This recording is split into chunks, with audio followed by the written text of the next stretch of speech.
Welcome everybody to the third week of the Upsurge Premier League, brought to you by Harrisburg University. I am your host and play-by-play for tonight, Caster Audio, and joining me is none other than the one, the only, the wonderful, everybody's favorite Mr. Streamer. It's Johnny. What's up, boys? It's me. We got an exciting match for you guys tonight. Mirage versus the Storm. This is the only team that we have not played in our group. We unfortunately lost to Illinois State University in week 1. We did find the win against TBA in week 2 for anybody that hasn't been following.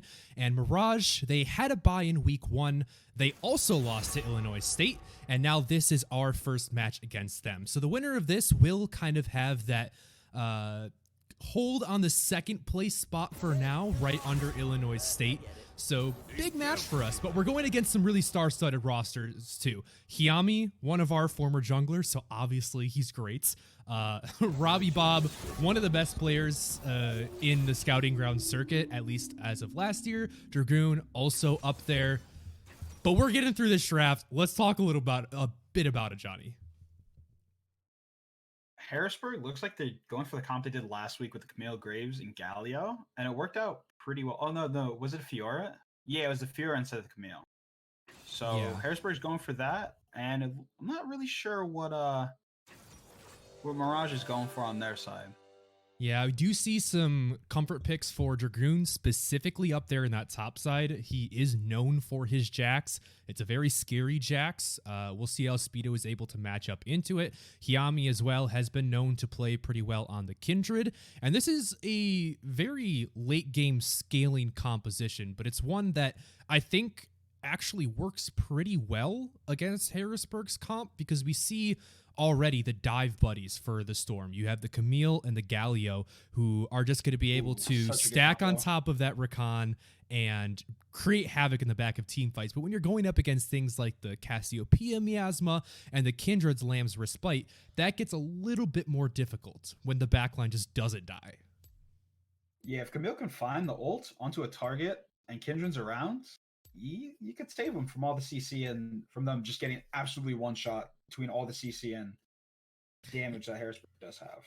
And there's not a whole lot of answers to the Kindred either.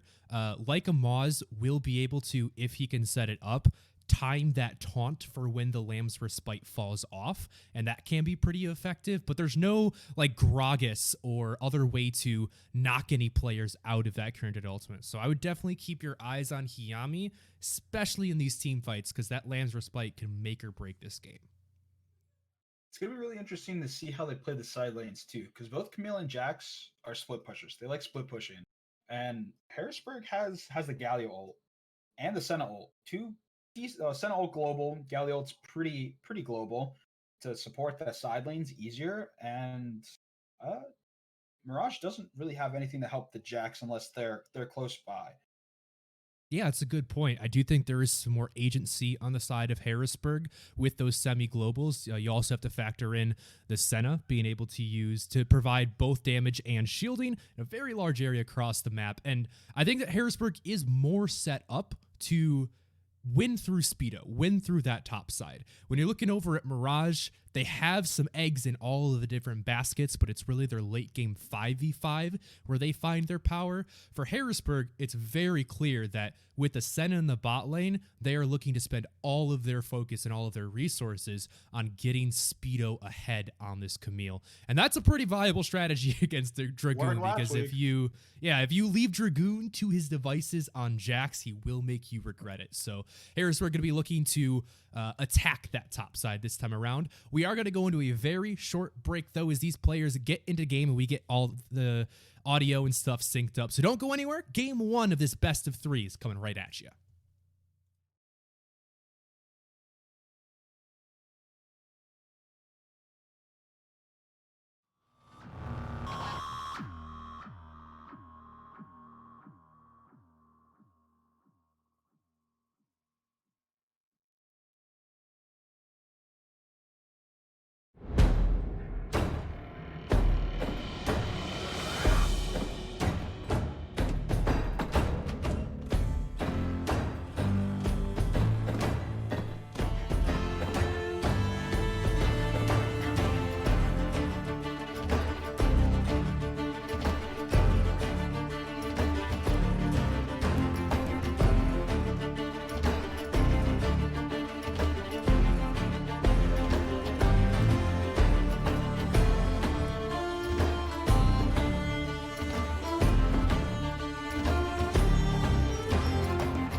And welcome back, everybody. Game 1 between Harrisburg University Storm and Mirage Esports.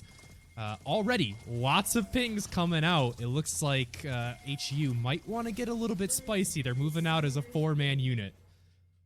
After last week's game 3, I want another level 1. Oh, are they doing what they did last? Oh, they're doing it again. So what they're doing here, like they did last week. So you see that ward there right by the Raptor pit to look for the invade?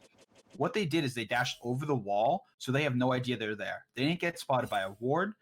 Dragoon in the top lane didn't see them come through there, so they're going to sit there, and Zal's going to go for the free red buff unless they get caught out. Yeah, it's the second time they have done that now, where they've used their mobility level 1 to hop over that dragon pit, and it didn't turn into anything tangible last time, but we'll see if they can do anything with it this time, because Yami has started up here. That's for sure might have sniffed this one out. Maybe they checked the VODs, because he's hovering around this mid lane. Speedo did get caught on the ward. They did see Speedo go up, but they saw him come back down.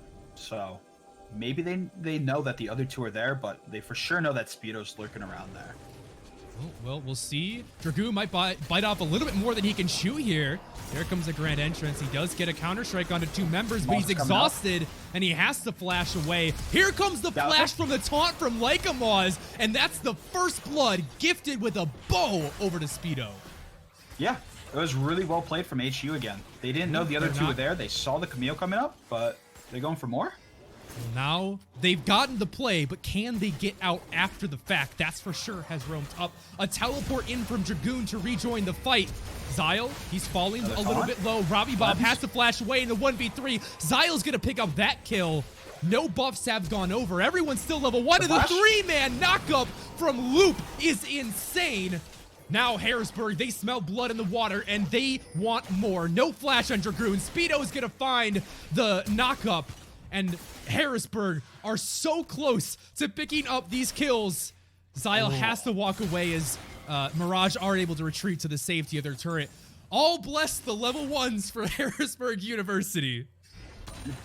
They're playing the level 1s really well. Loop in these fights and these engages is so clean, man. He always finds the group. He always gets the knockups. Him on Rakan, dude, it's not balanced. Just not balanced at all. And Harrisburg, they're still going to get the red buff after the fact. Absolutely textbook. For those of you that didn't tune into last week's stream, we saw Wixie pick up a quadra kill level 1 on Ashe. So the trend is continuing. I almost want to say, like, delete the VODs, because people are going to start catching on to this. If it's working, just keep going until it doesn't work. So those red buff invades from HU, they're really clean. I like those. Yeah. And in the bot lane, you just have the 2 ADCs just farming up the waves, so nothing exciting going on there. We did blow quite a lot of flashes here, so both junglers can look for ganks and lanes where there's no mobility. Yeah, I think the most important thing to recognize is, yes, there were some kills that went over and the red buff was stolen away, but we talked about at the beginning of the game how Harrisburg are set up to play through this top side. Dragoon spent flash and teleport level 1, so Speedo has been able to just completely zone him away from this wave. He has 5 CS at 4 minutes. This is so disastrous for the top lane carry of Mirage. Thankfully, he does have he is getting the XP for it, so that's something. But yeah, being down 15 CS, a kill, an assist is rough, and I'm sure the lane's just gonna get tough for him too, since he doesn't have the teleport to help him back if he gets chunked out. And Speedo has huge item advantage and a lot of pots and little biskies to keep him topped off. Yeah, let's see where Mirage might be able to attack, though. We did see flashes burnt top, jungle, and mid for Harrisburg University. Thankfully for them, at least, all of those champions have some form of mobility. So Speedo isn't too worried about pushing up here. It does look like we have a bit of a scuttle on the bot side, though, as Lycamaz has caught out Hiyami. Hand in the cookie jar, trying to steal away the Raptors. Lycamaz going to pick that one up, but Robbie Bob's going to say buff transfer complete, and he's going to look for a second onto Luke, who has to try to run. Robbie Bob is just barely not going to get his second kill there. He's going to take the blast cone over. That's for sure will clean up the kill onto Loop, but he will trade his own life in return. And now, once again, Mirage are on the run around a red buff. Robbie Bob has the blessing of the blast cones here. He's able to get out of there safely. So funny enough, even with that level 1 skirmish, Hiomi, right? Hiomi, saying that right? Hiyami. He got the triple buff on Xyle. So he got his own red, got the blue, and then he went for the invade on the bot side of Harrisburg and got that red too. Unfortunately, they sniffed it out, and Moz was able to rotate down, get that free 1v1, got the kill, and then they got the trade kills back on Robbie Bob. So the buffs are on this Cassiopeia, and I'm sure that lane's just going to get a lot more tough for Moz now. Now that she has the blue buff, she can just start spamming and shoving the waves, but it shouldn't be too bad for her. It was already a pretty difficult matchup into the Cassiopeia. Once Moz does hit level 6, though, at least he will be able to just start roaming around and kind of leave Cassiopeia to her own devices. Hiyami currently sitting up here on this top side, helping Dragoon get a shove in. Dragoon is still really suffering in this lane. Only 11 CS is now brought up to 14. He's pretty much only got into farm this wave because Hiyami joined him. But a good taunt there in the mid lane, and Robbie Bob's already so low. Xyle just deletes him off the face of Summoner's Rift. Yeah, Harrisburg knew that Hiomi. I'm so bad at this. Hiyami. We'll get it. They know Hiyami's top, pushing in that wave with Dragoon, so they're able to get that free pick on the flashless Cassiopeia from the level 1. And they just get the free kill. They're able to shove in the wave, so she misses out on that EXP on that farm, and she's 9 CS down. So buff transfer complete. It's gone full circle. Oh my goodness. I don't think these buffs have expired yet this game because they just keep getting cycled between players. Now the Cloud Dragon is up. The Kindred, unfortunately, did not win the 50-50, and the Mark will be spawning on the bottom scuttle, where Harrisburg do have control. You can see just a couple wards placed around. Surprisingly, Jungkook is doing very well in this game, which... Moz level 6, looking up. Ooh, yes. Walking up to the top lane. Yami is in the jungle, but he's recalling. They don't see him, so he should be able to make a stealthy escape. But I've been surprised that with as much as That's For Sure has been roaming around, that this Ashe has been able to keep it really competitive in farm. And if she can pick up a good majority of this wave, we'll actually be ahead of Wixie. Ooh, here comes the dive, though. The hook shot in. There's the grand entrance from the Galio. And Lycamaw is going to be picking that one up. He says, who needs to lane against the Cassiopeia? Harris will pick up their 6th kill. Dragoon loses that entire wave. He's 16 CS at 8 minutes. They are making him look like a clown up in the top lane.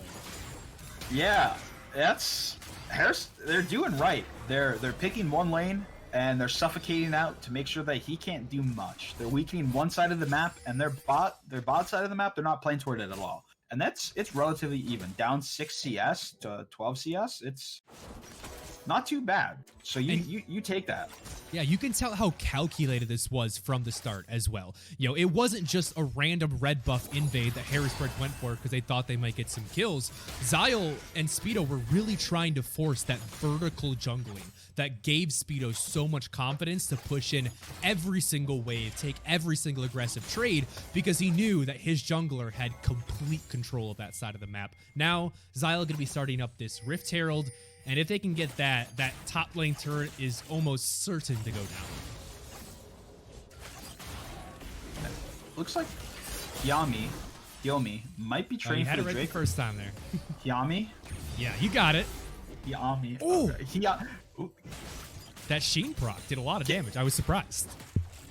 Gets the pink for it. So they did get the Rift Herald topside. Xyle was able to grab that, and they might be looking for the kill here or a gank here too as well. But if you look in the bot side, he is going to lose his red buff again, probably his entire bot side. So Xyle needs to look for something else to grab. He is up in farm and definitely up in gold, and XP should be up a little bit in XP. Yeah, take a look at the gold graph. He's currently 1,100 gold over Hiyami. Although he has not been picking up his own red buff and Raptors and Krugs, he's basically just said, Hiyami, your jungle is mine now. You can have my red buff. And they have just traded. This is going to allow Mirage, though, to have that bot lane pressure, and they will pick up this dragon. Dragoon now looking to get aggressive onto Zyle, but I don't know if that's the best course of action. He only has about 2,000 gold to his name. Yeah, Dragoon shouldn't really... He played it right. You know, he went in and then he just ran right back out. He didn't try to continue the fight. He has no pressure on the top side of the map. He has no wards. He has no teammates. They're all on the bot side securing the Drake. So he did right. You know, he didn't look for the extended fight. He looked in for a little bit of harassment, and that was really it. And it looks like now they're going to shove this wave in top side with that. And look to get the first tower with all the plates. Yep, should be a pretty easy pickup for Harrisburg. There is really no reason for Mirage to try to contest this, and it would not go well if they did. You can see Loop just covering in that mid lane, making sure that that farm does not go to waste, as Like a Moz roams up here. Ultimate up in about 5 to 10 seconds, but Dragoon playing extremely respectful. He knows that he can't even walk up into range until those players are gone. Yeah, he only is coming up to shadow him a bit here. There's no way they can defend this tower. Zyle's going to drop Rift down. Maybe? They do seem a little bit hesitant. Harrisburg maybe just wanting to go for the Hail Mary play and get everything they can. I do agree with you. They probably should have just taken the Herald there. But that's for sure was spotted roaming up all the way from bottom lane. So erring on the side of caution. Absolutely. Harrisburg, they saw there was a blue ward that just expired outside the Raptors on Mirage's side, so they did see the Leona and the Cassiopeia running up. So it's better to play it safe. They have a 3, almost 4k goal advantage. They can get that tower still. They have 2 minutes to get it before the plates fall. They can secure the first tower, so they played it right.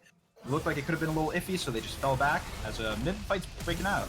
Moz is going to dash away from the Zenith Blade. Some fancy footwork while in the bottom lane. Jungkook is flashing away. He is able to survive after blowing both of his summoners. That mid play fizzled out as well. It's like a Moz burnt his flash. So a couple of attempted comeback plays from Mirage. They still want to fight for this one. Just so far down in gold, it's very difficult for them to find successful fights. Collapsing from behind. Dragoon knows that he doesn't match up in the 3v3. And Harrisburg are just going to be content stealing away the jungle buffs. Here comes That's For Sure, though. Gets hit by the taunts. Good taunt. Looking for the Zenith Blade. He does find Like a Moz, who is flashless. And this is a full 4-on-4. Wixie has roamed all the way up as well. Robbie Bomb's going to be the first to fall. But Zyle is getting very low. Can they take out the jungler? Dragoon just doesn't have enough damage, as Wixie will pick up that kill. Lamb's Spike going to be popped in the backside, but that's going to buy enough time for Speedo to just go crazy and set up the double kill for Wixie. Harrisburg get a 4 for 0, and there's that Rift Herald popped. Harrisburg had the numbers. They have the gold. They have the advantage here. So it's just a win for them. They have everything they need to win the fight. They have the extra member too. Ash is just farming it up on the bot side. She's up 20 CS, but 20 CS is not going to really help carry the team here in this situation. It definitely isn't. And using that Herald, breaking open that mid tower, we were questioning whether that top lane was the correct place to put it. I think you'll take a mid lane tier 1 any day of the week over the top lane tier 1. It just opens up so much more on the map. And I don't know if this was intentional or not. We'll give him the benefit of the doubt and say it was. But leaving that top lane turret standing actually lets Speedo do things like this and just perma-freeze the wave on his side of the lane. You take that tower down, and Dragoon can be much safer farming because the wave is much closer to his side of the map. So it's actually going to help them balloon that lead even further. And Speedo is close to a flame horizon here, and we're not even 15 minutes in. A flame horizon? Yes, 100 CS up over his opponents. Oh. Some interesting League of Legends lingo for you. I didn't even know what was it called? Flame Horizon. So there was a professional player called Flame who was one of the first players who, in a competitive game, got 100 CS up over his opponent. Ever since then, we've just called it the Flame Horizon. That sounds like something happens when I'm like jungling and my laner dies. Sounds like a solo queue game. I just see flame on the horizon coming my way. Not quite that way, a bit of the other way around. But nevertheless, Speedo is incredibly strong right now. 3-level advantage. He has the Triforce completed to the garage sale of basic items, Ruby Crystal Cloth Armor, and the dagger in inventory for Dragoon. He's not having a good time, man. He is not, dude. He's not vibing. As the Fire Drake just got destroyed by Zal here. Solar Flare gonna come out. Like a Mods does get tagged up, but Harrisburg so far ahead right now. They're just gonna start deleting members off the map. The Wixie does get that killing spree, a double kill, as I believe, I want to say, not sure what that damage over time was there at the end, but they were able to get 2 quick kills, the jungler and the support. It's going to let them push up into this bot. Yeah, I think it was the red buff. So Wixie had a really good position where he was super safe and was just able to auto them for free over that wall there, and then he ulted. That's for sure flashed, and then I think he ended up dying to the red buff. But again, Mirage looks for a fight. They need to come back somehow, right? They can't just farm and come back. They need to look and play for these plays. So they looked for something, but they're not strong enough yet to fight. So it backfired, and they end up bleeding out even more than they already have. Yep, at this point, you kind of got to start thinking about, okay, what are we going to do next game? Because at the current state, it would take a pretty massive blunder from Harrisburg to even give Mirage that window to come back into the game. You saw they were able to find the picks, but they didn't have the damage to finish it off. Yeah, it's unfortunate, but what are ways that Mirage can come back, right? They have really good pick potential. They have the Cassiopeia ult, they have the Ash Arrow, they have Leona CC. They can look for picks on side lanes. But then again, that we were talking about earlier, HU has really strong side lane pressure between Galio, Global Senna ult. Zal has been playing relatively pretty close with Speedo this game, shadowing him to give him the support in case anything does happen. So we'll see how it develops. I love this. Harrisburg are just completely suffocating Mirage right now out of this top side of the jungle. They have to fight to even get the most basic of defensive vision in their own side of the map, and this is allowing Speedo, I mean, he's proxying the wave behind the tier 2 turret right now. Harrisburg gonna drop that Rift Herald, looking to charge it up into the mid lane. We'll see if they can pick up an inhibitor tower here pre-18 minutes. There it goes, just like that, paper thin, that tower. And smartly, they're not going to take the inhibitor. I actually don't think they should take that in the next few minutes, because that's just going to give a free lane to Mirage to be able to farm here. Yeah, you don't want to do that so early. Unless you're able to end the game or get a lot of pressure out of that inhibitor, you don't want to do that. All that happens is you're pushing your wave into their base and ensuring that it's in their base and they're able to farm completely safe and get even more gold and XP and have a window and then an opportunity to come back. So not taking the inhib there is good. They have it cracked. They can take it when they want it. Baron spawned in a minute and a half. Drake in almost 2 minutes. So they can play the side lanes, try to get that bottom tier 1 and tier 2 tower. I'm sure they're going to be able to pick that up quite easily. You can see Speedo's running down there now. And start pressuring and cracking that side of the map. Speedo does have TP. Dragoon doesn't for, I'm not sure how much longer. Maybe find out in 2 minutes. So he won't quite have it for Baron. So if Speedo can keep him in the side lane here, it'll look pretty good. Ooh, really good buffer on the hook shot there from Speedo. He's able to dodge out on the Cassiopeia ultimates. Big cooldown, actually. Robbie Bob becomes a lot more vulnerable now. Yami will be shadowing him. Just shy of 20 minutes into this game. This is about the time that I like to take a stock of how the item breakpoints are coming along. But it's ridiculous. You know, despite Speedo being the highest income player right now on Harrisburg, he is the only one to have not finished 2 full items pre-20 minutes, where you look across the way and most of Mirage have just finished their first ones. Just chalk that up to the fact that Speedo is a bit more a more expensive item build path with the Triforce into what's looking like the Death Stance. But both Harrisburg are ridiculously strong. Both those items are very expensive. Both those items are very strong. And once he has that double power items, He's going to be able to probably 1v1 anyone, I assume. Maybe even 2v1 if he has the chance.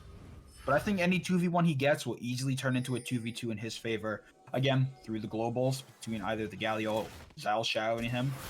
Now Speedo looking for something. He knows he dodges out on the Cassiopeia ultimate, and he is going to walk away. That arrow just barely not landing. Doesn't commit anything other than that ultimate, which, to be honest, isn't that long of a cooldown, but he's able to chunk Robbie Bob out, force him out of this lane, and now he gets this alone time on the turret. Only a couple of minions, but with Triforce completed, he's able to take that tower down to, less than about 3/4 HP with just a few auto attacks. Before he hopped in this game, bro, Speedo laced up his J's, man. You see, he literally dodged everything. All the CC, the Cassiopeia, sidestep. Ash Arrow, sidestep. So he's dodging everything. This man is locked in. He's zoned in right now. Speedo, one of the clear standouts in this game one, but honestly, the entire squad is just performing phenomenally. 2-0-4 on the Camille, 3-0-6 on the Graves, 3-1-8 on Galio, and 4-0-3 on the Senna. Loop is also doing amazing. I know we have a lot of Loop fans in the chat today. Thank you guys so much for coming out to support the squad. And he has been just all over the map, but it's been impressive to me how all of the team is participating in most of the kills. Like normally you see maybe 1 or 2 players get a kill top side, and then maybe the bot lane will have a skirmish, but Harrisburg are just moving around so well as a 5-man unit that they're all sharing in the gold. As you can see, they're about to start this Baron. Cassiopeia is pushing the bot side tower, doesn't have teleport, so she's not going to be able to get there. Kim just farming the bot side of their jungle, so they're just giving this. They're not going to have. There is nothing Hiyami can do. He realizes that he's 2 levels down, and now Speedo, he's spotted out Leona. I don't know quite what that's for sure is doing here, but he is going to be donating a little bit of extra gold into the pockets of Speedo, who is now on a killing spree. I do want to point one thing out. Kindred scales really well when she gets those marks. Gets more range. Overall, just becomes a stronger and better champion as the game goes on. If you look now, she has I'm 0. sorry. I didn't mean to laugh, but I looked at the marks as you said that, and she doesn't have any. Marks. She has no marks. So she's not getting any extra range, no extra damage on her Q, no bonus health. She's not feeling like a good game for Mirage. If you're Mirage, this is the one that you shake off. You say, okay, guys, they got us in the level 1. What can we do to make sure it doesn't happen next game? That for sure. I don't know if he really wanted that Zenith blade to land, as the Galio is going to be going into the back line. Zyle on a rampage now as Mirage are dropping like flies. A double kill for the Storm jungler and turn it into 3. I think he even got the Quadra there at the end. Speedo, why'd you steal this Venta? Harrisburg going to come out with a smashing game 1, ending the game in under 24 minutes. Yeah, they took the tempo they had from last week, and they just kept going with it. This game, since level 1, was in Harrisburg's control. They were playing it the way I wanted to play it, and they controlled the map, they controlled the tempo, they controlled everything this game. They absolutely did. It was a absolute masterclass from Harrisburg University. And it started off that play that we've seen a couple of times in a row now. Going with the Graves plus Rakan combo, jumping over that Baron Pit wall and avoiding vision to set up that level 1 and split the map to allow Speedo to just become an absolute terror in this game.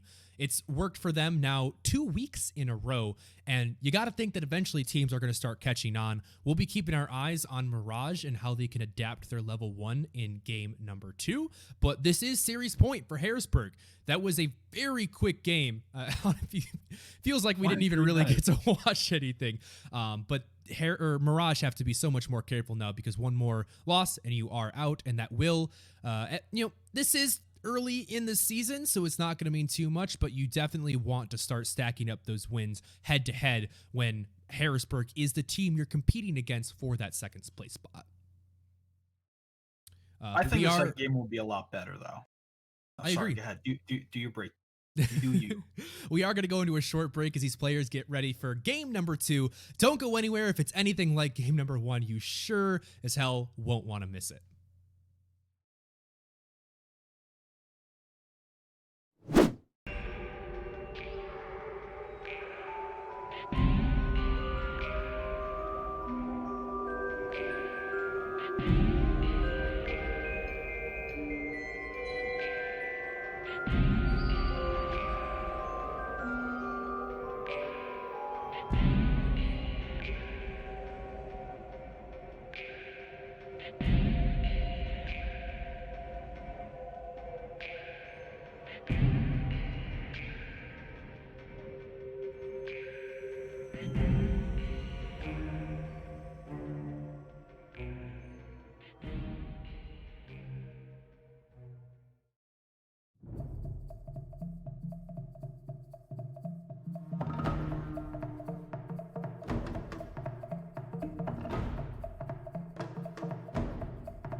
And welcome back, everybody, to game number 2 between Harrisburg University and Mirage.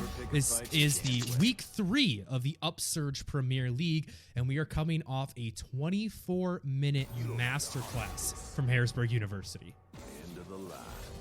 Masterclass, slaughter, stomp.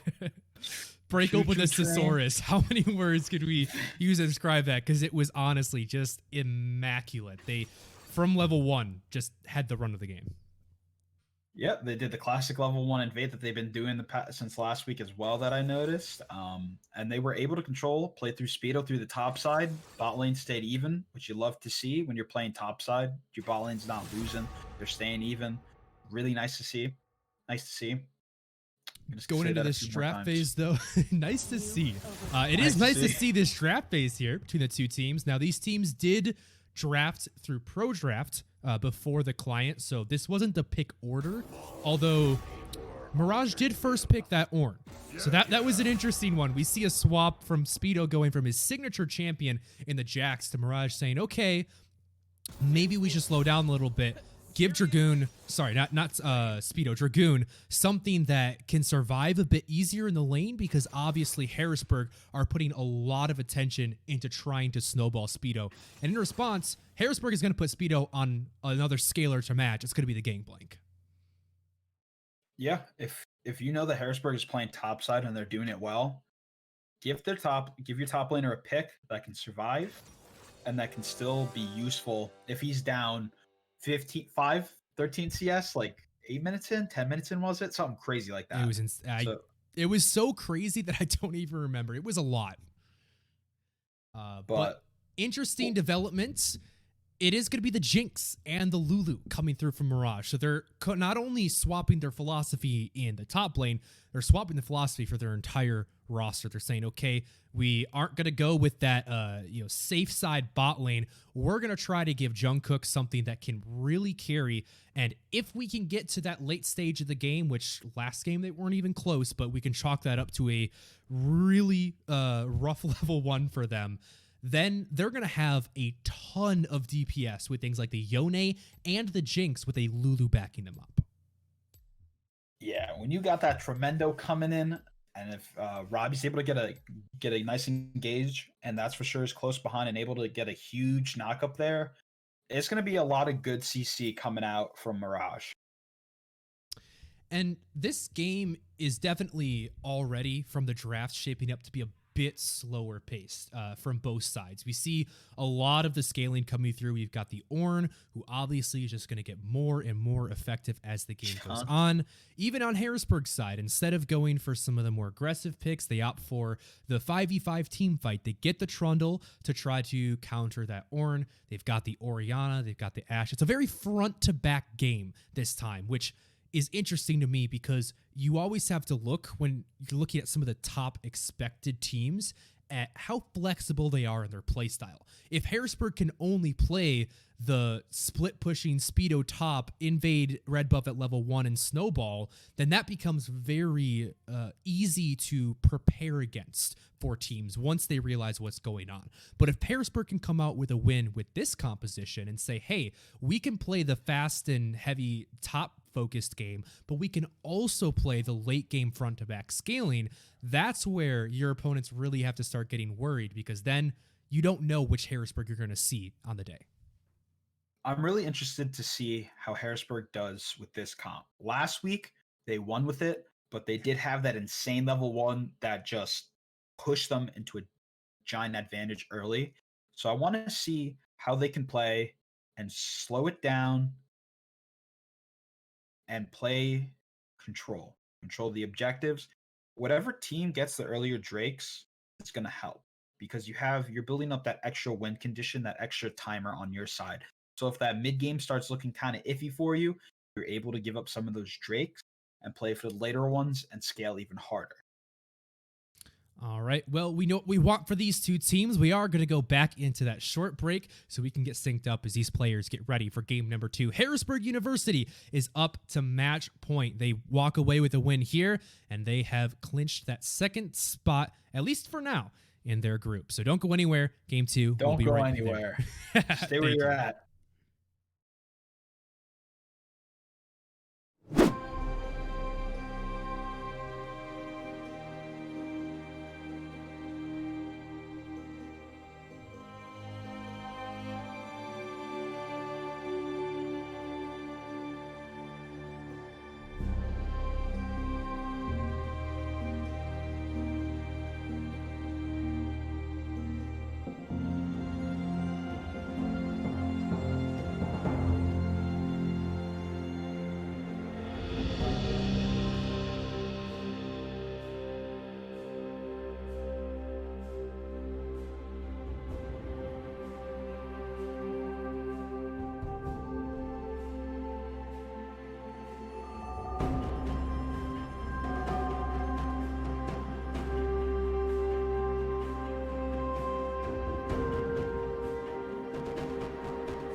Welcome back, everybody. Game number 2. I told you we wouldn't be gone long, and you better not have gone anywhere unless it was to get a snack and then brought your butt right back over to the monitor to watch this game, because Harrisburg University, once again, we'll see if Mirage can sniff it out this time. They're moving out as a 5-man unit to that red buff.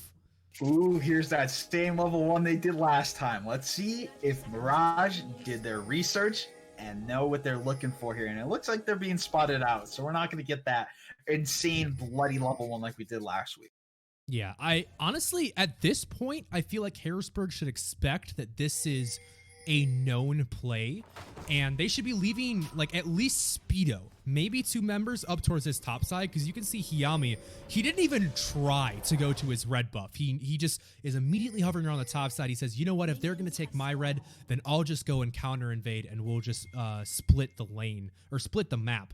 Harrisburg, they do get some wards down though, and Speedo is going to recall to head back to that red buff. Jungkook, he was able to get the ward down through the over that raptor wall into the bush, so they're going to know if they take the red buff. So all Speedo has to do is see if they come. He has a ward that they're going to get picked up on here, so they're going to know that he's starting top side, so they're just going to split the map, vertical jungle, and play to either the top side for Mirage, or they're going to play through the bot side for Harrisburg. Yeah. Once again, though, I think this does actually work out better for Harrisburg, because you are splitting the map on the side that Mirage want to play through. You know, it's the Jinx and it's the Lulu down there in the bottom side that is Mirage's win condition, and now you have Xayah, who has complete control over this bottom side of the map. Yeah, if you want to get that Jinx and Lulu ahead, because your top laner, he's not going to be pumping out an insane amount of damage. It is an Orin, so what did you call him last week? You called him a tank, bruiser, assassin mage. You can pretty much call him any role in the game, because he just has so much damage, but he's a tank for some reason, and he bursts as hard as a mage, and it's weird, man. Orin's a weird champion. Ooh, Robbie Bob, though, already getting the aggressiveness. Here is the play that Mirage wants to make here the top side. Speedo gets stuck on the minions. Yami cutting pretty well, has the flash, has to use it. Dragoon takes a tower shot, but in the bottom lane, Wixie is already looking for the kill. The flash away, but that's for sure still goes down even through the heal. First blood going over to Wixie. Look at Zyle. Look what... They might even go for the dive here. Jungkook is still level 2. The wave has crashed. They have all sums available. He has the barrier, but can they burst through it? Yes, they can. He pops it, but it doesn't even matter. It's 2 quick kills for Harrisburg down in the bot lane, and Jungkook misses out on all that farm. Yeah, it's going to put him behind quite a bit. So now the Summoner's bot lane, you notice that Lulu doesn't have heal, no flash. Jinx only has her flash. She used her barrier on that dive. So Harrisburg can look for another repeat dive, maybe look for a cutoff here. But she did. She lost that entire wave. So now she's down 9 CS, and I'm sure it's just gonna compile for them. It absolutely will, and this is an extremely defensive lane from Mirage too. This isn't Ignite on Lulu, that's for sure running with the heal, and Jungkook taking the barrier on top of it. So Harrisburg able to get that dive off despite the super defensive summoners, and a pretty low commitment from them as well. All it took was the exhaust from Luke K to make that play happen. So Harrisburg off to an extremely strong start here. The only lane they have to worry about is here in the mid lane. As Robbie Bob, he throws down the Ignite, looking for the solo kill, flash forward. The Ignite will tick him down, and Robbie Bob picks up a solo kill. Yeah, Robbie Bob found the 1v1 in the mid lane, able to start snowballing his own advantage. He got the solo kill, so now he's going to start taking the game to his own hands. He did burn his flash and his Ignite, but he did get Maz flash as well. And Robbie has a lot of mobility through Yone, so the lane is going to be easier for him to navigate. He's going to be able to dodge ganks a lot easier compared to Maz that doesn't have those instant movement abilities that Yone does. So if Yone is able to find ganks through mid lane and able to build that advantage that Robbie Bob just made, that's going to be Mirage's window. That's what they're going to be wanting to play for now. They have an advantage in one of their lanes. Bot lane, the advantage isn't there. Top lane, you don't really want to play to get Orin fed. It'd be nice, but you'd rather play through and get that hard carry going on Robbie Bob. Absolutely would. And if there's a player that can bring Mirage back into the series, it is Robbie Bob, one of the most decorated players in the amateur community. His highlight reels are just no bounds. But here in the bottom lane, they're looking to make something happen. Loop is just going to pop that shield and walk away. Yami might be in trouble, though. Loop has to get the heal to keep him safe. The teleport coming through. Wixie will probably flash this wall. There it is. And they use Dragoon's teleport to get a couple of sums for themselves, but that is going to mean Speedo gets free time up there in the top lane. They do burn the teleport, but I'm sure they're going to be able to turn this into either a dive and a dragon, a dive, or just They are looking for something. The Gangplank ultimate is going to come through just to cut the wave. They stun up Piami, and that's for sure is falling very low. They finally find a kill onto Loop. Wixie will fall as well. Jinx gets excited, and she is getting out of dodge. Zyle, he gets knocked up as he hits the blast cone. Jungkook is able to pick it up with the zap over the wall. And finally, Mirage is able to fight back. 2 kills onto their main carry in the Jinx. And a sigh of relief comes out from Mirage and their fan base. Yeah. When you get Dove, level 2, you both die, you burn almost all your summoners, you lose a huge wave. Being able to get a comeback like that, pick up 2 kills, an assist, and pick up a tower plate, and get even in farm, you're looking really good. Like a Moz gets hit by the ultimate. With the solo kill? Absolutely. I couldn't have said it better myself, Johnny. Does just go ult for ult. No Ignite available from Robbie Bob, or I think that one may have actually been a kill. But like a Moz is being pinned down here in the mid lane. He's looking to stay here too. I don't know how that's going to turn out for him. This is dangerous. He has the Lulu behind him. Yeah, Loop Zyle is shadowing him pretty close. Loop is roaming up to try to lend some safety to Robbie Bob. To like a Moz. But the plate's going to go over. Will be split. That's for sure. Roams up from the bottom lane just to grab some of that gold away from the Yone. And Zyle will cover this lane as Lycamaz goes back to base, as he does not have teleport. So interesting enough, Mirage didn't pick up the Cloud Drake after their dive. They just reset, took their advantage they had, which I guess you wanna keep that. You don't want to fight when you have gold in your pocket, because that gold in your pocket doesn't do anything if you're not able to spend it. You're even with the other team. The other team probably has an advantage because they were able to buy. So I want to see what team is going to go for this first dragon and start building up that safety net to have for later in the game. HU has a lot of good wards down on the bot side. It's all dark for Mirage, so Zyle might be looking for this dragon coming up here. Yep, it is more control for Harrisburg here on the bot side, and already the pings are coming out. Johnny Aces must be a prophet. He's able to call out. He knows what Harrisburg is going to do before they do, man.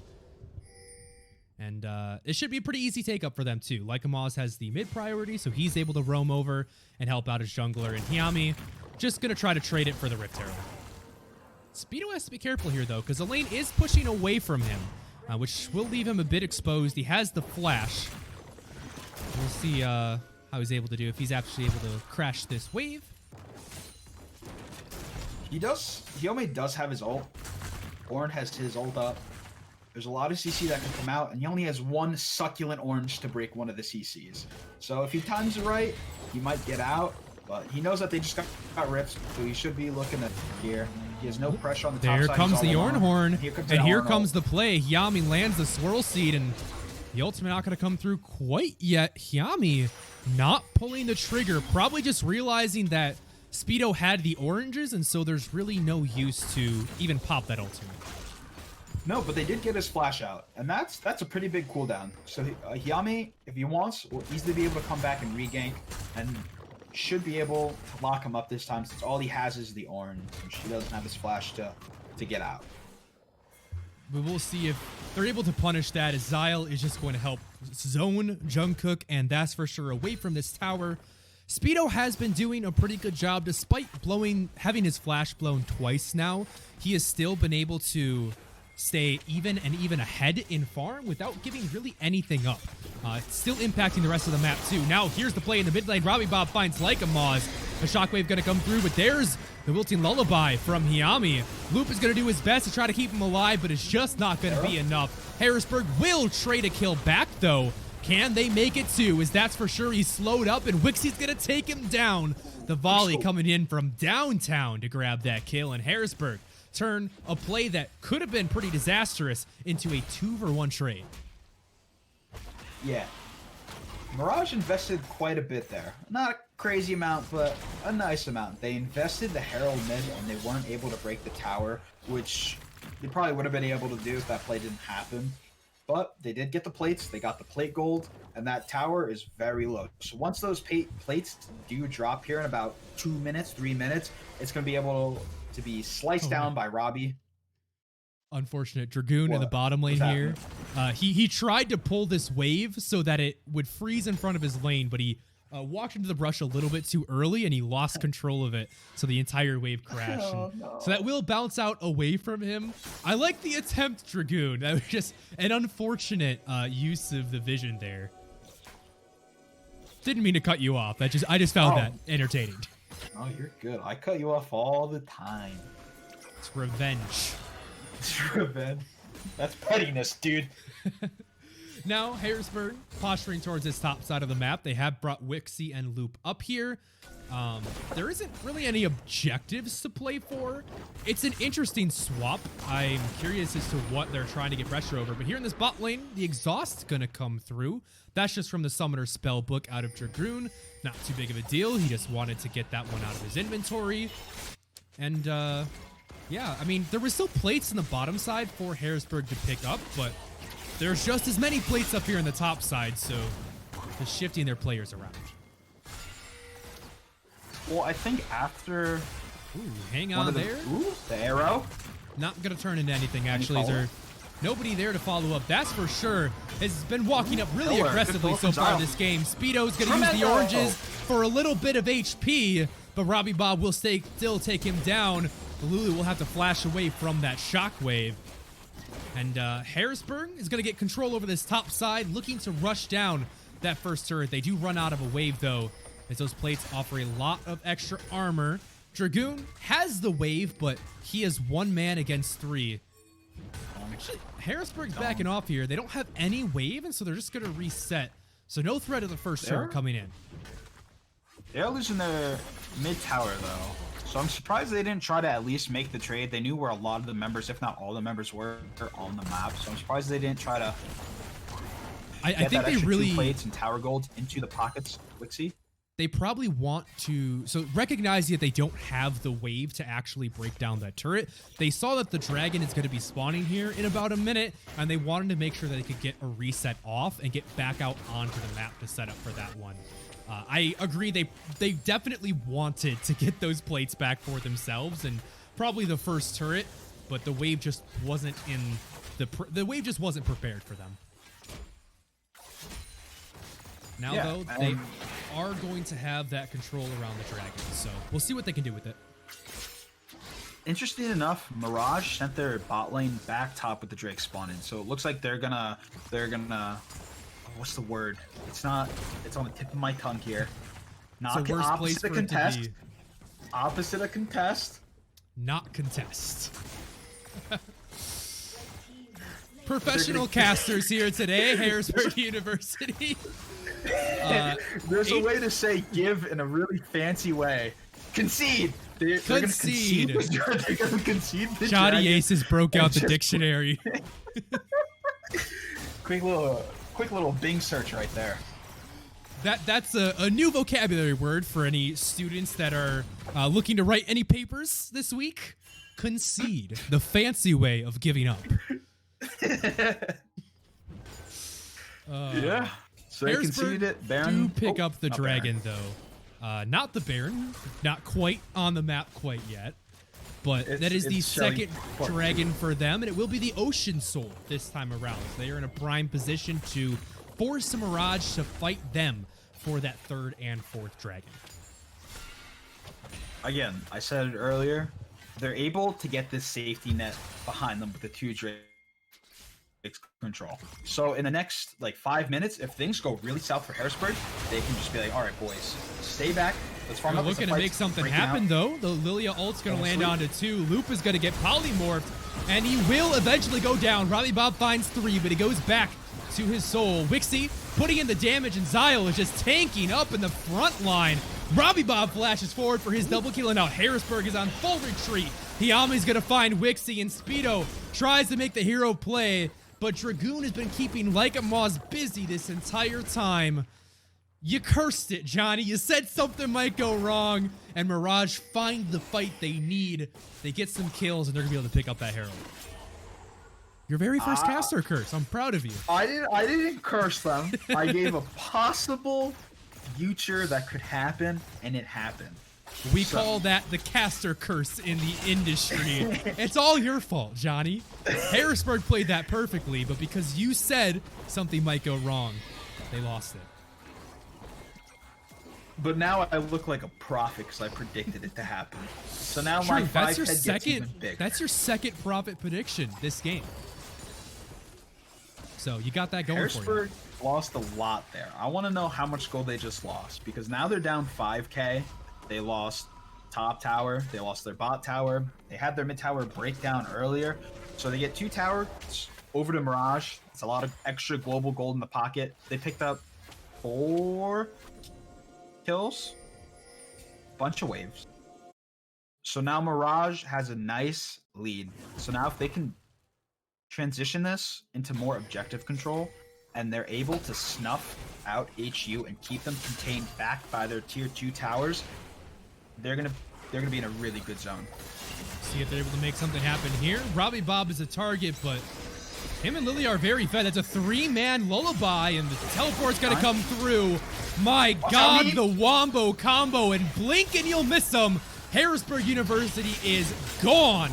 A double kill for Robbie Bob, and a bad situation turns worse as Harrisburg are struggling now. Yeah, Harrisburg looked to get a free pick down in the bot lane onto Robbie Bob, but it backfired.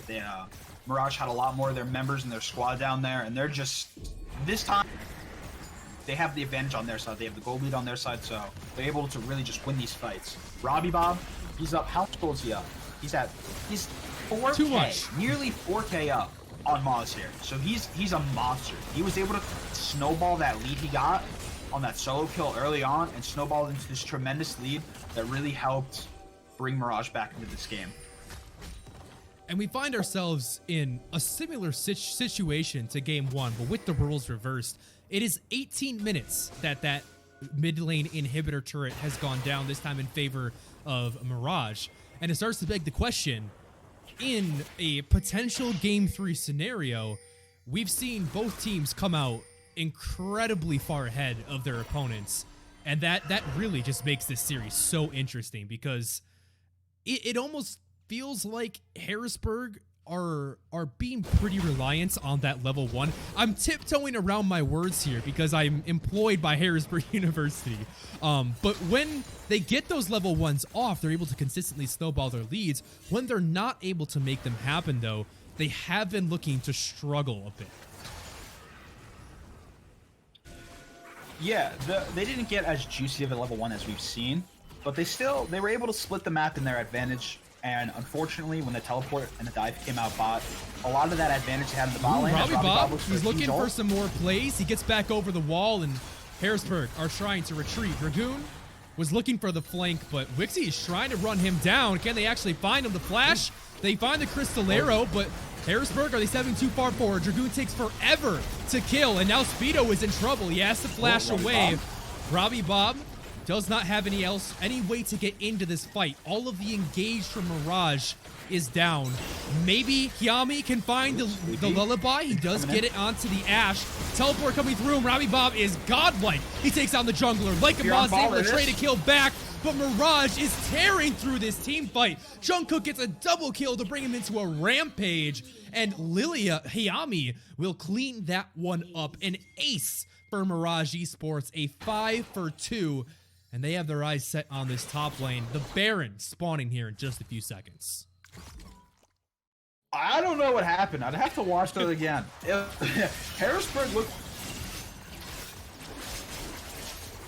like they were winning it until they weren't. So I'm not sure exactly what happened. I think Yame was able to get a lot of good damage out along with the Yone. A lot of disgusting AoE. Jinx is firing rockets from the back line, I'm assuming. So Mirage they're just ahead. They have the 8K, 10K now gold advantage, so they had a lot more gold in their pockets, and they just had a lot more items. They had item advantage, and they were just able to win the fight pretty clean and easy. But HG's looking for their third Drake here. Yeah, this is probably the win condition for them. Both the carries for Mirage are still on reset, so this is, at the moment, a 5v3 for Harrisburg. Oh, that was very close to being stolen away. It's actually Wixie that picks up the kill, but Hyami is on the flank. He gets bursted down and deleted. Shutdown gonna go over there to Like Amaz, and this might be the fight that Harrisburg needs. They're considering turning this one back around, but Robbie Bob has now joined the fight. The ultimate not gonna find anybody.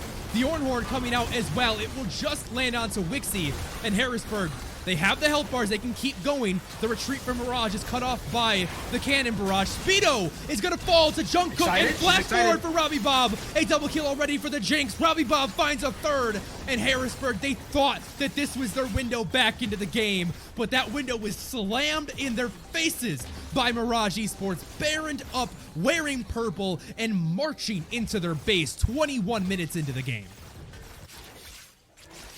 All right. You know what to do. Bust it out. It's Silver Scream's time. Like Amaz coming in is going to go down. That leaves just Wixie to defend this turret.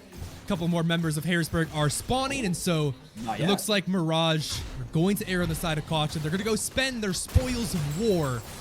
They've taken 2 inhibitors, and they are in a very comfortable spot to close this game out and take us to a game 3.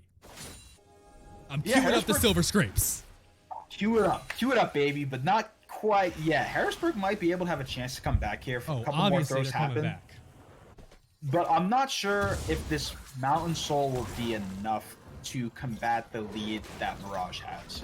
Harrisburg thought they were going to be able to win that fight, or maybe get a few more golds, a few more kills and get more gold back in their pockets through the shutdowns.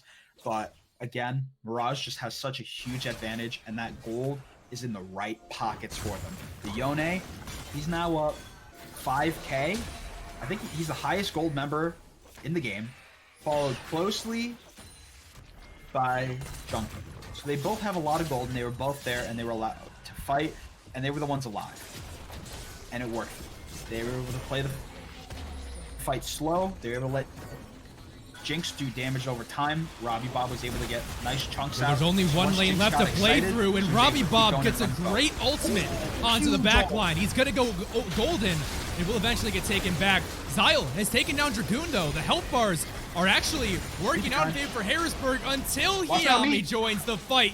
A double kill already into the back line. Will he fall in return? There's no damage left for Harrisburg. Loops puts up the shield to try to keep the dying like a Moz alive.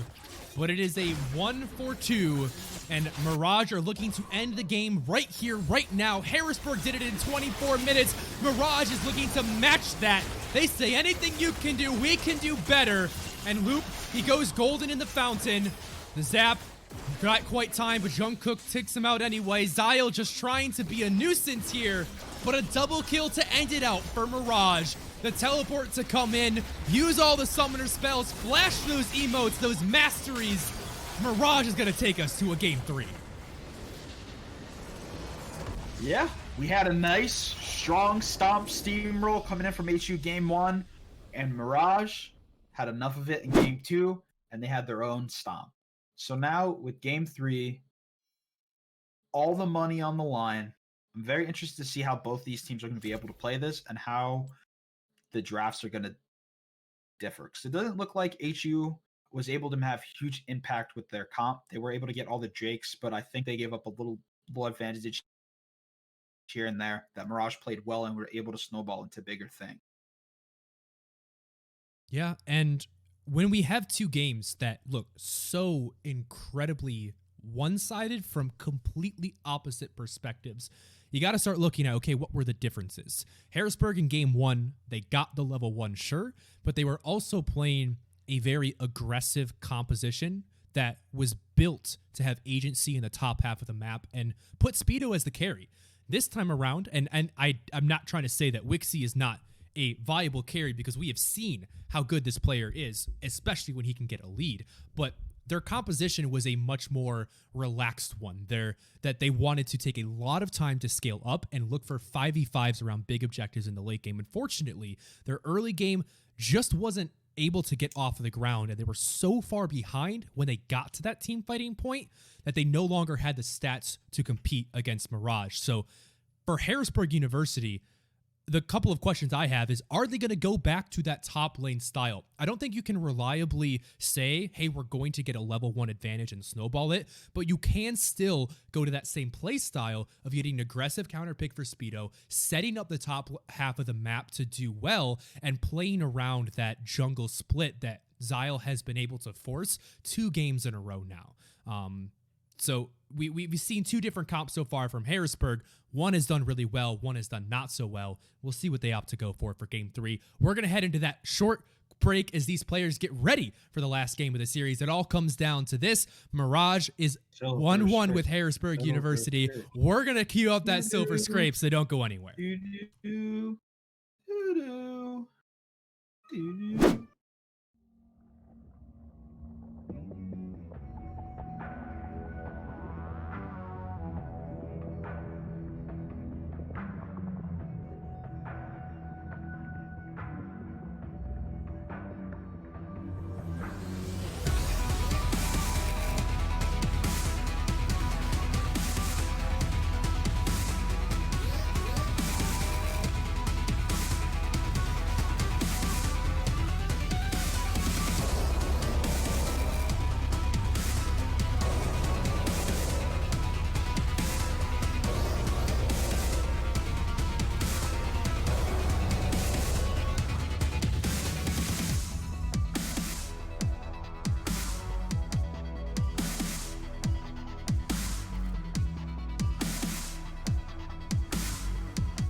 Welcome back, everybody.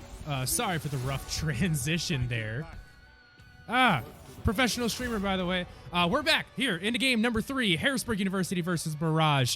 It's been a pretty exciting series, if that's the word. Johnny, what's a more fancy word or way of saying exciting? Exhilarating. Exhilarating. It's been an exhilarating series here today as we've seen 2 back-to-back just complete stomps. One from Harrisburg in game 1, one from Mirage in game 2. Now it all comes down to this for the bragging rights of the early weeks. Who will get second place in this group? ISU is already at the top of the group, but Harrisburg is currently 1-1. Mirage is 0-1. So they are looking to tie it up here at least.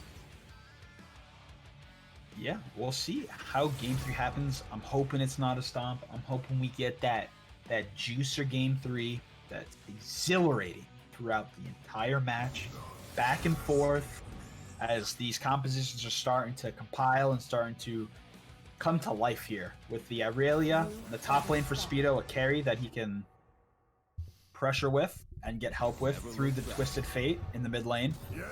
We have a nice, strong beef meatball boy in the top lane for Dragoon with Robbie Bobby's Yone again. So we'll see if he's able to get that solo kill onto High Key Savage. Harrisburg did swap out Like a Moz for High Key Savage for game 3. So interested to see how this lane matchup goes for him and how it plays out. Yeah, it is going to be the big change for Harrisburg. We were asking what are they going to do after they kind of got stomped there in game 2. And Like a Moz, incredibly talented player, has a lot. We were talking before the game, you brought up the point that Like a Moz has a lot more supportive champions in his pool. Things like the Galio, where he can just kind of roam around the map and kind of be more of a front line for his team. We also saw him bring out the Urgot last week. High Key Savage is definitely the more carry-oriented player. He has the things like the LeBlanc, the Lucian. The Lucian actually was banned away from him this game. This time going to be going on to the TF. And we see Harrisburg University still setting up for a bit of that top lane agency, having High Key Savage been able to get to a side lane and have that point and click CC, and Speedo on more of a early game carry. But we still see Wixie and Loop going a bit aggressive. Wixie pulling out that Callista to go alongside the Thresh that will battle into once again this Jinx and Lulu lane. I'm very excited, very exhilarated to see how the bottom lane plays out. Callista, dude, she wants to win lane, win game. So, again, with that Twisted Fate, he can pick what side of the map he wants to go to with Zyle, High Key Savage, and Zyle can become buddy cops, go to a side lane, and try to swing the pressure that way. Yone doesn't really have that global teleport, so we'll see how it goes. Now I just want to see a TV show based around Zyle and High Key Savage being 2 police that just like go on crazy adventures together. Running the streets of Harrisburg. Police in the Rift. But it is going to be Robbie Bob back on this Yone. He had an incredible performance in the last game, solo killing Like a Moz in the laning phase, and then going on to really just buy his team a lot of team fight wins. And it was one of the big components of Mirage snowballing that game as hardly as they did. So my eyes are once again beginning to be going to him. The other lane that we should keep an eye on is that top side. This is more in line with what we saw in game number 1, where Speedo was on a carry. We did see Dragoon on a Jax there, so it was more of a carry-carry matchup, followed by the tank carry matchup. And this time, Speedo should have the definitive edge. I think that's the first time we can say that this series, that Speedo, just from the draft, is going to have a leg up in this lane. So we'll see what he's able to do with it. Let's see how the level 1 breaks down. I want to see I want to see how if they're gonna split the map again, if they're gonna go for a more default style, stay on your own side of the river, if they're gonna look for another level 1 fight invade. But Harrisburg only goes for 5-man level 1s invades. Come on, Johnny.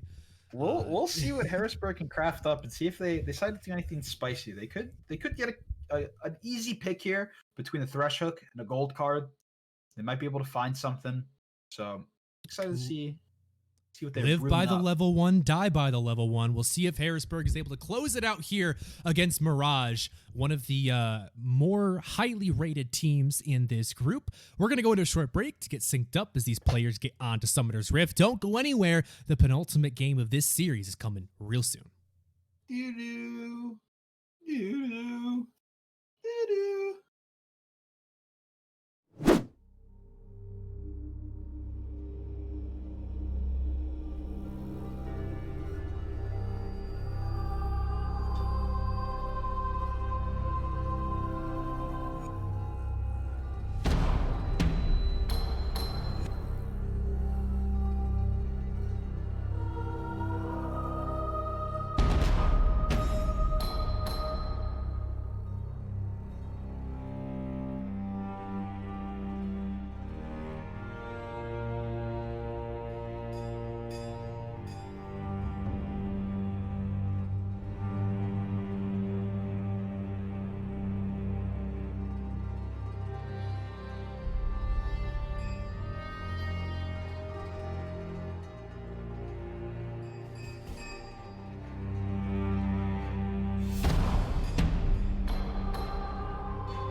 Welcome back.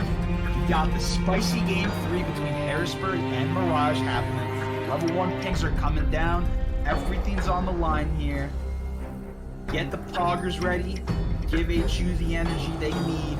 Let's see how this level 1 breaks down. It might be a big one. Hey, Twitch chat, if I don't see you giving your energy to Harrisburg University right now, you're banned. I'm going to ban you permanently from the stream. Give your energy to Harrisburg. They need it this game. As you can see, they walked in for that level 1. They got the ward. Mission successful. But Mirage, stealthy. Were able to avoid getting spotted themselves. Yeah, they got the ward on the red buff, so they're going to know where Yomi is starting. This is actually really smart for Mirage. Sorry to cut you off there. Oh, you're good. But we've seen Harrisburg already find a lot of their wins off of level 1 invades towards the red buff. And so Mirage, 5-man stacking in this pit, ensure that they're not spotted. And would Harrisburg actually go for that same play again, they would be fighting in a 3v5. And although it's not going to work out for them this time because Harrisburg didn't go for the play, I actually think that was a really intelligent step for Mirage for level 1. Yeah, it was a good way to counter a level 1 if it was going to happen. It didn't, but better safe than sorry. Pretty much a default level 1 from Harrisburg. They didn't really go for anything crazy. They didn't get the ward down on the red buff, so they know where Hyomi's gonna go. They know he's gonna be tapping down toward the bot lane. So now, if Zyle might be able to get a level 3 off top lane, he might be able just to power farm. We'll see what's breaking down. What Zyle plans to do, and how he's going to play it, and where they decide to go. The spot lane is also an interesting one to watch. Wixie on the Callista. We do see a bit of an invade as Zyle is going to walk up to this blue buff. Bot lane does have priority as well as the mid lane. You can already see Heike Savage walking over just to help out Zyle here. And Zyle finding a little bit of a trade with Dragoon as well. Both of them falling under half HP. Maokai trading back a surprising amount of damage, but Speedo has both the corrupting pots plus the biscuits in inventory. So both these top laners have a lot of sustain. I think there's slightly more sustain for Speedo, which means that trade's a little bit better for him. But it's still not gonna do much. So, Heike Savage already, with the Twisted Fate before even getting his ult, had a lot of pressure in the mid lane. Through just being raged and be able to shove that wave in and rotate over to Zyle and help him get that blue buff. And Zyle as well got the Gromp. So he's up 2 camps right now, or he's up a camp. He's going to be up 2 camps when he finishes clearing his top side. So that's a really good lead from Zyle already. He's going to have extra gold and experience. He's going to be able to get triple buff, and maybe we'll see a fight for Crab, unless Hyome just runs down for the bottom one. Maybe Zyle will give the top Crab and just run for the bottom one. We'll see what happens, but Zyle is going to have the pressure from top lane and mid lane here. As we see, Hyome is going for the Crab. Was a reset for Robbie Bob, though, so this is actually going to be a 3v1 for the moment. We'll see what they're able to do. Speedo does land the stun. It's not going to be anything. Meanwhile, in the bot lane, it's been a scuffle going between the 2 duos as Wixie falls down to just about 250 HP. They have the push, but they definitely lost on the HP tree.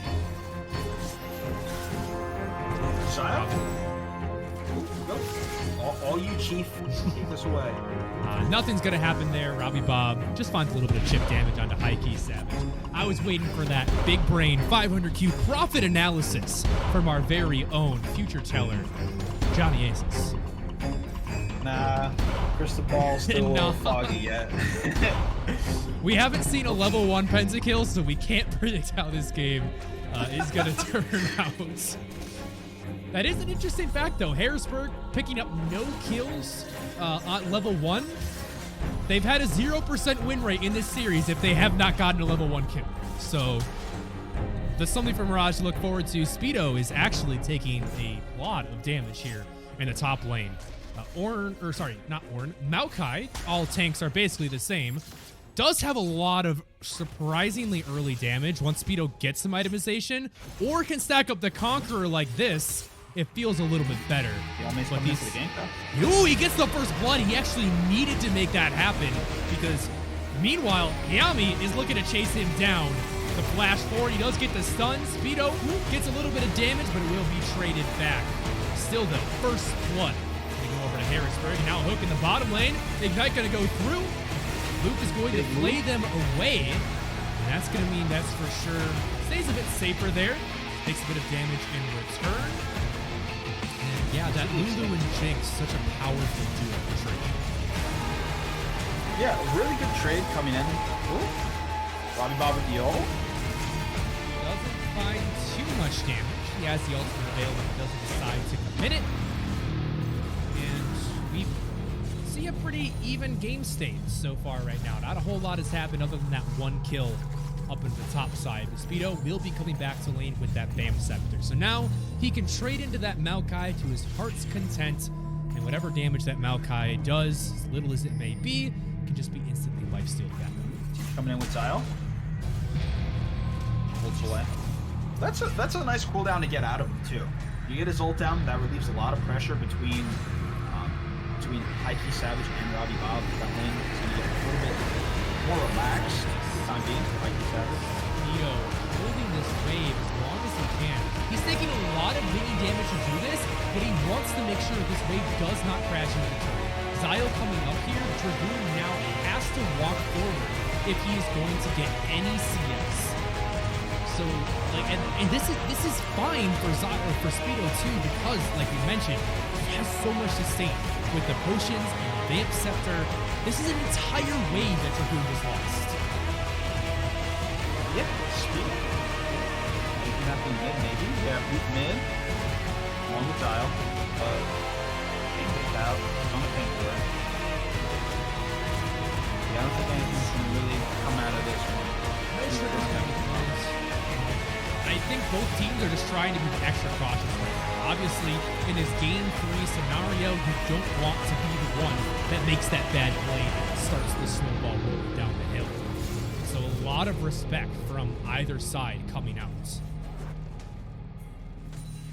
Harrisburg bot lane still has a lot of pressure going on. They are down in that fight or that trade that happened earlier. Wixie did blow his heal. Loop did blow the ignite, so they're at a summoner disadvantage currently. but they're still keeping up the pressure, and we'll see if Harrisburg is going to go for a dive as the wave Speedo is crashing doesn't into see their that tower. Hyami's here. Hyami just hit level 6 off this wave, but Speedo, he's got the Conqueror stacked up. There's the ultimate from the Echo. Can Speedo find the kill? The Triumph proc is what he needs, but smartly, Hyami is staying as far away as he can. There's the outplay. Speedo gets one. He's looking for the second. Does he have the reset? There it is. The 1v2. The man, the myth, the legend. It's Speedo. I'm flabbergasted. I was looking at the bot. I wasn't looking So at hyped that he's speechless. He's trying to think of those fancy words in the back of his mind right now. Hog. That's Hog. the fanciest word I got. HU is going to secure the Dragon down bot as Mirage did swap to their bot lane up top, so we'll see if they try to go for a Rift Carrot here and trade it, or what they're going to do with the pressure from their bot lane here. Yeah, but this creates a very large point of power on the map for Harrisburg University now. The fact that Mirage dedicated the resources to get that top lane ahead, and Speedo was still able to get the 1v2. And remember, this comes in after Speedo had traded like half of his HP to freeze that wave and essentially denied like 30 minions from Dragoon, and then still got the 1v2 double kill. He is just so ridiculously far ahead now, and now they're looking to maybe contest for this Red Herald. This is a very greedy try from Mirage. Yami might be able to pick it up, but the Lulu is already gone. The objective does go over to Mirage, but what is it going to cost them? Looks like it's just the Lulu. That's not a horrible trade. Missile flashes forward to make it a second. And Harrisburg get 2 quick kills back for themselves. Now Wixie up here on the top side. They're going to be looking to pressure onto that turret. And it looks like Jungkook is actually going to go for the recall here. If he doesn't, he runs the risk of getting dove on. Lulu is still not here in this lane. She is still by the tier 1, and the wave is crashing in. Harrisburg is going to be looking for the dive, and there's nothing he can do. Even using the Kalista ultimate to drop that turret aggro, perfectly executed by the Storm. And this is starting to get out of hand for Harrisburg. That's for sure. Flashed it forward to try to get something back from Mirage, but that's a level 5 Lulu. He doesn't have any damage. It was an interesting play that came out of that for sure. Not sure if I really understand why he went for that, but he went for it. What's really interesting is we only saw that TF ult once so far. We saw it on the Herald play. Speedo's looking for another 1v1 here with Yami. He's looking for engage. Speedo is going to get shut down. Robbie Bob going to pick up that goal and find something back from Mirage. Yeah, he's going to get the 150 gold bounty, and if I had to pick a player on Mirage to get that bounty, I'd pick Robbie Bobby. And now they're going to get the tier 1 down bot with full plates and first tower bolts for between the 3. And this is what Mirage really needed to start to get back into this game. They were working at a almost 4,000 gold deficit, but just from that play have brought it down to about 2. And there wasn't much of an answer from Harrisburg. Wixie is solo pushing up to that top lane. He may be able to get a plate or 2, but definitely a big comeback play for Mirage. Very nice. That's what you want to see. If they're still staying competitive, they're not just, sitting back, farming it up. They're making plays. They made the pick on the Speedo. They got the goal where they want it to go. And now they just got to play their game, play it slow, farm up, look for the next fight. That's probably going to happen around that Drake in about 150, unless they look for another play into a side lane. But I'm curious on when the team fights break out, how that's gonna work. If we're gonna get to that point, these big 5v5 team fights, we got a nice big meatball for Dragoon. So right now that meatball is feeling more like some ground beef though, because Dragoon is currently sitting only about 1,000 gold behind, which actually isn't as bad as I thought it would be, especially after that 1v2. But we will have to keep our eye on Speedo. Interestingly enough, is going for the Blade of the Ruined King as his first item rush. Makes sense if you're going into the Maokai. It will delay his Triforce spike a little bit longer. And this speaks to me that Speedo really wants to stick in this side lane. He doesn't want to be coming to the team fights. He wants to be creating as much pressure as he can in the either top or bot, and anybody that matches up against him is gonna have a rough time. Drake coming up here in 42 seconds. Mirage doesn't look like they're gonna contest it. They haven't really contested a lot of Drakes here. If they don't have the lead, they usually just give them. I don't think has Mirage gotten a Drake this series so far. That's an interesting question to ask, because although they won last game and very heavy-handedly, I do remember Harrisburg at least picking up the first 3. Yeah, I don't think there was a 4th. There's a good chance that Harrisburg University have 100% Dragon control this game. Would not surprise me with the way that they've been playing. Somebody wants to go check the VODs, confirm that for us. Hey, more power to you. But Harrisburg is going to zone away from this bottom lane tier 1. And Hikey Savage, a couple more auto attacks with that wave coming through. We'll let him finish that off. Yep, Harrisburg going to pick up the second Drake. It's either going to be Infernal or it's going to be Mountain. So I think either or is pretty good. Hopefully it's the Infernal. And Harrisburg, again, they have this nice cushion behind them.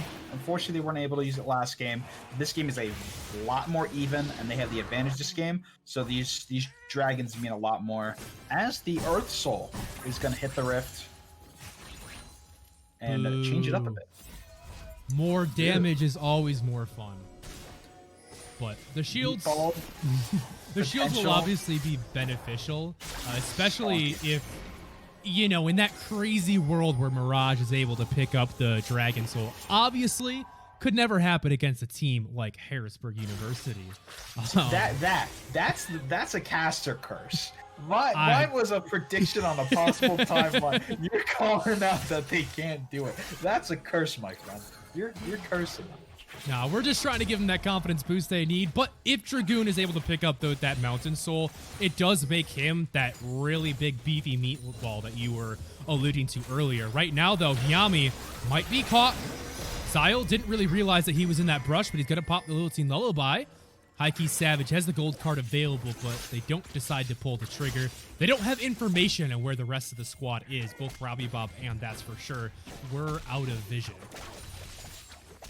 We got Shelly number 2 coming up here in 5 seconds. We'll see what team picks that up. Maybe can help break down a tier 1 in the mid lane for either team. And we'll see. Looks like Harrisburg does have the pressure here. But it's actually not really making a move. So the Shelly's sister is actually named Shirley. I don't believe, at least the community has decided that it is actually a different Rift Herald that spawns each time. So we actually get to see Shirley heading onto the map today. Like every game, or no. Just like Shelly is the first Herald that spawns and Shirley is the second Herald that spawns. They're sisters. I don't know, man. It wasn't me that came up with it. It's just that's been what the community has decided. Don't blame me. Blame the gamers. Zyle getting picked. Yami, flash. Good job dodging away from that gold card. But he does have to blow the ultimate to do so. And all for the Raptors. I do believe Zyle was still able to pick that one up. Now, lots of pings coming out into the top side. Robbie Bob is pushed up all alone here. He has vision on the squad behind Hikey Savage. There's the gold card. Looking for the 1v1. His team's there to back him up, but they say, hey, Hikey, this one's all you, buddy. Wixie, he's doing it. He finds the hook onto the Gromp, and now it's just an unfair fight. Come on. Respect the 1v1 code, Harrisburg. Harrisburg finding the advantage. They were able to use the TF ult and get the free pick top. They knew where everyone else was. No one on the side of Mirage was able to rotate and help out Robbie Bob as he was so far pushed up under that tier 1. After we just saw Harrisburg pretty deep inside the red side jungle, we saw a lot of the members top side. I'm surprised Robbie decided to stick with that and stay so far pushed up. But Harrisburg was able to collapse on that, make a free pick on a mistake made by Robbie Bob. And now they're going to go spend that gold. And if we look bot, Speedo might freeze the siege wave here. Yeah, I mean, that is the smart thing to do because, there are no objectives on the map to play for. LS is turning over in his sleep right now. As Speedo just auto pushes that one in. But hey, he gets back to base. He buys those items and it's back out into the map even stronger. Harrisburg currently 4,000 gold up, just shy of 18 minutes.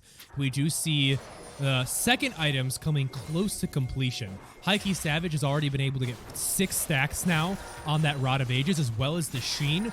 Just those 2 items combined together is a pretty strong power spike for the TF. Surely going to be popped here in the mid lane. That tier 1 will fall. And Harrisburg going to guide it into a second charge as well, as Wixie just decides to take half of Lulu's HP. Great hook going to land on a Jungkook, but here comes the engage from Mirage. They shut down to the Lilia, but it goes to the Lulu, and Jungkook picks up a second. Harrisburg just staying a little bit too long. They get the tier 1. They get a strike on tier 2, but they end up giving down the shutdown from Zio. They give that one over onto the Lulu, so the gold didn't go. Oh, Luke caught it. Blitz flash. It's going to be able to lock this one out. There, but now Speedo has joined the fight. Good dodge there by Hyami, but he's going to go in anyway. Speedo in a 1v4. The teleport going to come through to try to even it up. Speedo does get out of there thanks to Loop, and teleport's coming through across the board. Heike has a gold card, and everybody's going to teleport in just to walk away, as Mirage is going to retreat back over to that Mountain Dragon. Can they pick up their first Drake of the series? Stay tuned to find out. The answer is yes. You didn't have to stay tuned for very long. That was a quick tune in. I was trying to like give a cliffhanger there, but Mirage just wanted to like skip ahead a couple of chapters and rob me of the suspense. Oh, Ping's coming out toward the top side.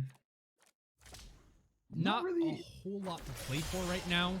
Baron spawning in about 30 seconds, but I don't think either team is really in a place to start it up. Harrisburg could try to posture around the objective as just a way to check the map awareness from Mirage. We actually saw... So if you want to know what the benefit is of starting up the Baron when you don't actually intend to take it, look no further than TSM's game the other day when they were playing against... I believe it was... God, I'm blanking right now. I believe it was Gen G. They had like a 5,000 gold lead, but they weren't paying attention, and Gen G were able to pick up both the Dragon and the Herald back-to-back without any contestation. So, you know, sometimes just starting up that objective can be really valuable, because if your opponents just don't come to answer, you can just get a free early Baron. Of course, if they do show up, you can be like, okay, hey, you're right, we won't take this, and start to back off. Harrisburg, they're posturing around it, but Heike Savage is in a 1v1 on the top side. Hyami doesn't even need to show up because Robbie Bob just deletes him. That's not good. Yeah, that is not good. I was hoping to see Harrisburg played a little slow. Neither of the top laners had teleport, so I was expecting Harrisburg to play toward that Baron, try to bait in a fight, being up 3k that they are. But a lot of the gold from Harrisburg is on that Irelia, so it makes sense that they didn't want to do that. But Heike Savage did get picked off, which is not ideal. And as Mirage now keeps scouting out to see if they're hitting the Baron or not. Ooh, here's the all-in. Yami is able to find a Sun onto one. Now Luke, he gets pulled out from Wixie. Harrisburg, low health bars. Heike Savage is going to use the ultimate to join the fight. See how close he can get. He actually is looking to get a little bit closer before he pops that one. He's going to TP into the mid lane, and Harrisburg will disengage from that fight. 4 ultimates burn, and a couple of big health bar chunks means Mirage walks away from that one a little better. Teleports are coming up soon for both top laners here in about 2 seconds, at least for Speedo. The other teleport that we did see from that fight previously in the red side jungle on Harrisburg's side was Heike Savage. So now they have that pressure. Now they're able to gamble this Baron easier. Speedo having the teleport advantage in the bot lane versus Dragoon, they can't just let Speedo push for free. Speedo, he's a monster. He's going to tear down the towers really fast. So they have to match him with somebody. And the only person that has teleport is Dragon, so he's most likely going to get that duty to babysit. But he doesn't have the teleport. So that's where the advantage comes in for Harrisburg. So now Harrisburg, I'm expecting them to play more around the Baron side and start baiting them into this Baron fight. start the Baron, bait them in, get the teleport in, get a couple kills, wipe them, and take the Baron, and then snowball that lead even further. But we see now that Hyome is on the bot side, so we'll see what Harrisburg does here. It is interesting to me. Oh, hang on, is a good ultimate, and Style's just gone. Let's see if Harrisburg can get anything back for themselves. Luke throws out the hook, but it's not going to land. And that jungler going down means that Baron is no longer a realistic option for Harrisburg. Really important pick from Mirage. Robbie Bob is really showing up here today. They're going to throw out the Maokai ultimate as well. Mirage want this 4v5, but they're not going to find it as Harrisburg is going to back off. Another unfortunate pick. That's 2 picks now that Mirage was able to get out. Oh, maybe a third on Loop here. Yeah, Harrisburg, they walked into that pick to try to check it, but Loop just got chunked out there. He is going to be saved by the Kalista, but that ultimate, once again, as soon as it comes off cooldown, is burnt right away. And Loop has got to go back to base. That Maokai sapling almost took him out. They have probably on the Baron, but they're not going to start it. We got the next Drake coming up in 20 seconds. This could be Harrisburg's third, or Mirage could take it and tie it up with 2-2 apiece. Our Twisted Fate has his teleport up now. He used it recently. Dragoon's teleport's up, and we do seem to be having some technical difficulties. I am not able to...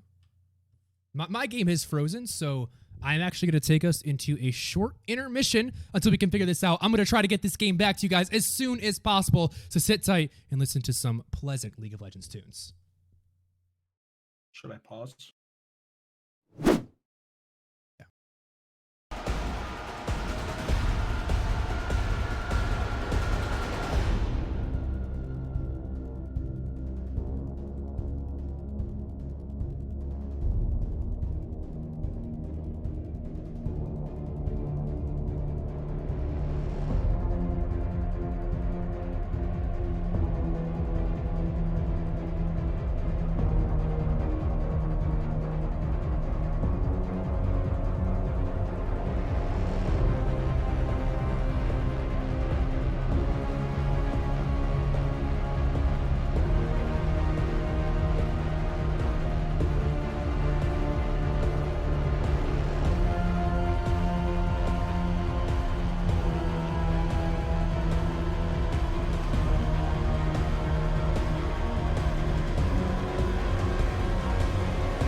Welcome back, everybody. We are back into the game. Apologies for the technical difficulties, and thank you for sticking with us. While we were gone, there was an in-game pause. There was some connection issues for Jungkook, but he has resolved those as well. So taking a look at the state of the game, there was a dragon picked up for Mirage. They have evened that one up 2-2. And now Speedo is in the top lane, split pushing to his heart's content. Robbie Bob is also 5-1-4 on this Yone, which is very scary because we saw what he can do with this champion last game. Do we see Mirage pick up there? Am I forgetting? At least I didn't. Yeah, that is a big point too. They have it. They're wearing purple capes here, and they're trying to push into the base. Robbie Bob has an ultimate. He's found Wixie, and Wixie is gone. He's dead. Just completely deleted. Zyle might now be the target. Teleport coming in. Yeah, big flanks for Big flank Harrisburg. coming in. They have both Aurelia and Twisted Fate behind, but they don't think they can win that fight without Wixie. Aurelia just going to recall, and Twisted Fate is just going to use its ultimate back into the base. It's an inhibitor down 28 minutes in, and Mirage has started to really break this game wide open. Yeah, they clawed back from quite the gold lead deficit. They were able to get those two really good picks on the top side on High Key Savage and Zyle, which helped stall the game out and gave them more tempo along with some gold shutdowns. As they're looking on the pick on Zyle, This might be the last stand for Harrisburg. Dragoon is taking up that tower and pops the ultimate, and Robbie Bob just knows from behind. no bounce. Speedo is trying to do what he can on the backside, but he's gonna get deleted. Robbie Bob gets that resurrection from the Guardian Angel, and that's the second inhibitor going down for Mirage. And Hook's gonna land, but it's not gonna mean much because Dragoon is way too beefy, and Mirage wants to end it right here and right now. Wixie and High Key Savage is alive, but it's still a 5 versus 3. Can Harrisburg make the last stand? Echo's gonna pop that ultimate. High Key Savage is solo, but there's the two-man ultimate for Robbie Bob, and that's the final nail in the coffin that Mirage needs. The inhibitor towers, the Nexus towers have fallen, and Mirage is gonna clean this series up 2-1. Wow. We came back from a pause, and the game was pretty over. Mirage played very well this game. They were behind quite a bit of gold. Speedo was able to get a huge advantage by himself, winning on that 1v1 top, dying to Hyome, and then winning the 1v2, coming out ahead in that, but unfortunately wasn't able to keep that pressure, keep that snowball going forward. And then Mirage played very well, getting the picks they needed, giving the objectives that they needed, and just coming back, playing smart, giving what they don't need, not bleeding more than they need to, right? And that's what they did, and that's what they accomplished. They were able to climb back from that gold deficit, get the Baron, and exit the game pretty easily, pretty nicely. Robbie Bob on that Yone almost topped out his team in damage. It's actually surprising. It was Hayami on the Echo who had just slightly more damage. Both of them did over 16,000 over the course of that game. Hayami had about 100 more damage than Robbie Bob, so they both had phenomenal performances. But honestly, Robbie Bob, when he gets that Yone, if he's on a champion he feels comfortable with, even swapping in High Key Savage to get a bit more of that lane pressure and kind of aggressive play style, Robbie Bob was still able to just take over that game. There's a reason why I talked him up so much coming into this game.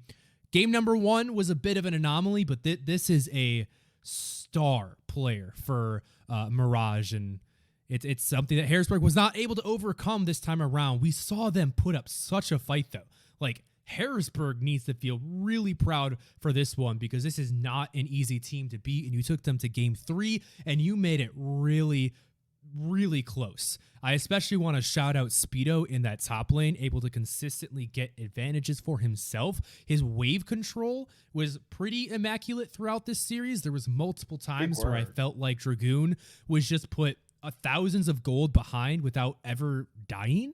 And, that's something that we should be impressed with, and we should really keep our eyes on going forward. Harrisburg is ramping up. Mark my words. We started off a little bit weak, but we're getting better and better and stronger. And It's only a matter of time before we become the kings of amateur, as we so rightfully should be. Yeah. Definitely not biased at all, by the way. Harrisburg University's casters. But that is going to wrap it up for us here in the broadcast desk. Make sure, if you guys are fans of the Storms, as we sure as well should be, make sure to follow us on all our socials. We have our YouTube channel up and running, so make sure you go check that out at HU Storm Esports. You can find all the links down there in the bio if you want to get up to date on everything going on in the Storm community. Make sure to check out our Twitter and our Instagram as well. Got to give a lot of mad thank yous to everybody that helped this broadcast become possible, all the people working behind the scene to make it happen, as well as our wonderful caster here, Johnny Aces, who is becoming a regular addition to the stream over the last few weeks, and it has been a wonderful addition as well. And of course, to all the fans, I know we have a very large community of Portuguese fans that are coming out to support Loop, so we welcome you into the Storm community. Thank you very much. Also saw a couple of the students stop by as well, which is always great. See more interaction with our, I feel like I've said community like 5 times. I'm running out of fancy words again, Johnny. You had a good one earlier. I already forgot it. But thank you, everybody, for coming out. I really appreciate everyone sticking around, watching, going to Game 3 with us. All the fans from Loop coming over and supporting the Storm along with Loop. We really appreciate you guys. Shout out to Brazil. Shout out to you guys. It's nice seeing you guys type in chat and interact with each other. Thank you to everyone else that stopped by and is supporting us. Really enjoyed doing this. So shout out you, Mr. Audio, for having me yet again for another week. I'm excited to see where we go from here. I think HU, that last game, few minor points where if they just did something different, it would have blown the gate open for them. So I don't think they're too far behind here from Mirage, and I definitely think they could come back later next week or the week after, whenever they play again, and really storm the gates.